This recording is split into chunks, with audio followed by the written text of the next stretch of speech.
Now to the latest on the quake disaster in the Middle East. We've learned a Canadian woman is missing in one of the worst hit cities in southern Turkey. Her two brothers have now traveled there, desperate for answers and fearing the worst. CBC's Briar Stewart is in the quake zone and brings us that story. Well, I can tell you it's 33-year-old Samar Zora. She is Canadian. She was studying anthropology at Duke University, in fact, and she was working on some research for her PhD, which is why she was in Turkey, in Antakya. And she had talked to one of her brothers just a couple of nights before the earthquake. After it struck, her family has obviously been desperately trying to get any information about what went on. They've been making calls to her phone, sending her messages, and she's not been heard from since. And both of the brothers knew that they had to get to Antakya, the Thai province, which is really probably the worst hit area throughout the entire disaster zone. And what had happened was they had reached out to the Canadian Embassy asking for help, and they were very disappointed with what the Canadian Embassy's response was. They didn't think it was very helpful at all. Here's some of what Samar's twin brother Saad described it as. I was extremely disappointed with how the Canadian Embassy was handling this.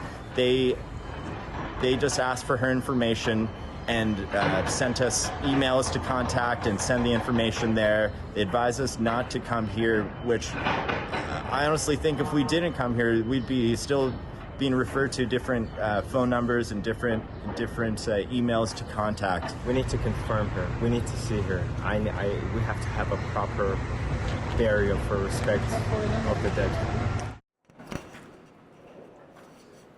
Yeah, and that's right. And so what they did is they ended up relying really on her friends and other contacts that they had to get into the area. And they are sleeping now in their car and basically flagging down anybody that can help. They've been in contact with the South Korean rescue team. But because their sister was staying on the ground floor of this 5-story apartment building, they really need heavy equipment for any kind of search. They basically are looking for an excavator or a crane. When they contacted us, when we were talking to them, they asked us if we knew anybody with equipment. So that's kind of how desperate they are, and they plan on remaining there on the ground for as long as it takes. They've been told that it could be a month before crews get to that building and can lift it up that way, but they say they'll stay there because they want to be able to take their sister's body back home to Canada for burial.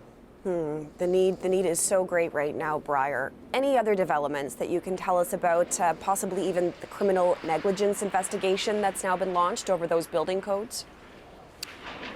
Yes, that's right. And there's been a lot of discussion about why over 6,000 buildings collapsed in the quakes. And one of them behind me, you can see the work that's going on there. And in fact, this building in particular, we're told that there was a court case going on even before the earthquake because there was a gym in the building and the gym owner had removed pillars to do some construction and to expand the gym.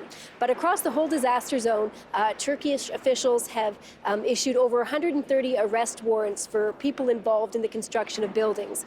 Designers, contractors, and there have been some arrests as well, although you do have some that are seeing this as kind of the government's attempt to deflect any blame from them and the building codes and national government accountability, deflecting some of that to the contractors themselves. But certainly the whole issue around building codes and why so many buildings in an earthquake area we're not prepared for this kind of magnitude is a question that many people here are asking. CBC's Briar Stewart for us in southern Turkey.